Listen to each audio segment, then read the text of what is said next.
అంటే ఒక వ్యక్తి దుర్మార్గమైన ఆలోచన, పనికిరాని ఆలోచన, బాధ్యత రాహిత్యమైనటువంటి ధోరణి, ఇవన్నీ కలిసి రాష్ట్రానికి ఒక శాపంగా మారే పరిస్థితికి వచ్చింది. దానివల్ల మీరు చూస్తే మొత్తం 990 కోట్లు ఒకటి, ప్రాజెక్ట్ కాస్ట్ ఎక్స్లవేషన్ పెరిగింది, డిలే అయిపోయింది, హైడల్ ప్రాజెక్ట్ నిలిచిపోయింది, కరెంట్ వస్తే కరెంటు ఆగిపోయింది. అన్ని కలిపితే కొన్ని వేల కోట్ల రూపాయలు రాష్ట్రానికి నష్టం వచ్చే పరిస్థితి వచ్చింది. దిశ 2019కి 71.93% పూర్తి చేశాం. వీళ్ళు వచ్చిన తర్వాత పూర్తయిన దిశ 3.84%, 5 సంవత్సరాలు. అంటే ఎంత నిర్లక్ష్య దిశ ఇది. ఒక మంత్రి అంటాడు, ఇదే హౌస్లో మేము చూసాం, పర్సెంటా ఆ పర్సెంటా తొందర ఎందుకు అని అవగాహన చేస్తాడు, అవహేళన చేస్తాడు. అవగాహన రాహిత్యంతో అవహేళన. ఇక్కడే చూశా, ఆయన పోయాడు, ఇంకొక ఆయన వచ్చాడు. ఆయనకు టీఎంసీకి క్యూసెక్స్కి తేడా తెలియదు. ఆయన ఒక మంత్రి, నేర్చుకోవాలని ధ్యాస లేదు. సరే అవన్నీ నేను మాట్లాడకూడదు, మా సభ్యులు అయితే మాట్లాడతారు కానీ ఆయన నేను మాట్లాడకూడదు. నాకు సభ్యత ఉంది, మీరు కూడా అవసరం లేదు. ఇక్కడ ఈ హౌస్లో ఉందాతనాన్ని పాటిద్దాం, అక్కడి నుంచి చేస్తారు. కడాన దిశ 16,493 కోట్ల రూపాయలు రోజు ఖర్చు పెడితే వీళ్ళు వచ్చిన తర్వాత 4,900 కోట్లు ఖర్చు పెట్టారు.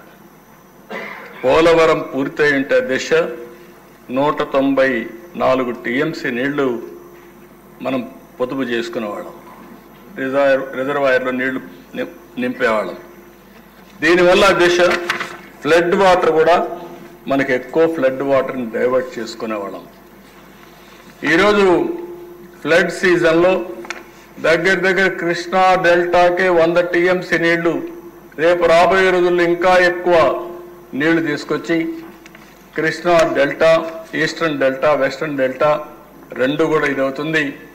ఇంకో పక్కన ఏదైతే నాగార్జున రైట్ మెయిన్ కెనాల్ వరకు తీసుకుపోతే అక్కడ 150 టీఎంసీ నీళ్లు వాడుకునే పరిస్థితి వస్తుంది. రాయలసీమకు తీసుకుపోతే ఇంకా అన్ని రిజర్వాయర్లో నీళ్లు పెట్టుకునే పరిస్థితి వస్తుంది. దిశ ఆ విషయాలు నేను వస్తాను. ఈరోజు మీరు ఒకసారి చూస్తే దిశ అంటే ఈ అసెంబ్లీలో మేము చూసాం. దిశ ఎన్ని విపరీతంగా, కనీసం గోదావరి నుంచి నీళ్లు తెస్తా ఉన్నారు. గోదావరి నుంచి పైన నీళ్లు వచ్చి శ్రీశైలంలో వేసేసి ఆ నీళ్లు తీసుకొచ్చి రాయలసీమను సస్యశ్యామలం చేస్తానంటే నేను ఎగతాళి కూడా చేశాను అనుకుంటాను. ఆ రోజు అసెంబ్లీకి కూడా నీళ్లు వచ్చాయి, కైలాసం వరదలు వచ్చేసాయని ఆ రోజు చెప్పాను. అధ్యక్ష అవగాహన లేకపోతే నేర్చుకోండి అంటే అవహేళన చేశారు నన్ను. ఇదే సీట్లో కూర్చొని చెప్పాను, తెలుగు గంగకు 5 టీఎంసీ నీళ్లు ఇవ్వాలి. మీరు రికార్డు చూస్తే ఐడియా వస్తుంది. 5 టీఎంసీ నీళ్లు ఇవ్వాలి. ఒరిజినల్గా 15 టీఎంసీ నీళ్లు. 3 ముఖ్యమంత్రులు, ఆనాటి ప్రధానమంత్రి ఇందిరాగాంధీ అందరూ కలిసి ఒప్పుకున్నారు. మహారాష్ట్ర, కర్ణాటక, ఆంధ్రప్రదేశ్ ఎన్టీ రామారావు గారి నాయకత్వంలో ఆ రోజు ఎంజీఆర్ కూడా వచ్చాడు ఆ మీటింగ్కి. అందరూ కలిసి 5 టీఎంసీ నీళ్లు మినిమం తమిళనాడుకి ఇవ్వాలని ఒక ఒప్పందం చేశారు తెలుగు గంగ ద్వారా. ఇంతవరకు 5 టీఎంసీ నీళ్లు ఇవ్వలేకపోయాం. ఆ రోజు కూడా దిశ ఇక్కడుండే సభంతా గుర్తుపెట్టుకోవాలి, రాష్ట్రంలో ఉండే ప్రజారీకం గుర్తుపెట్టుకోవాలి.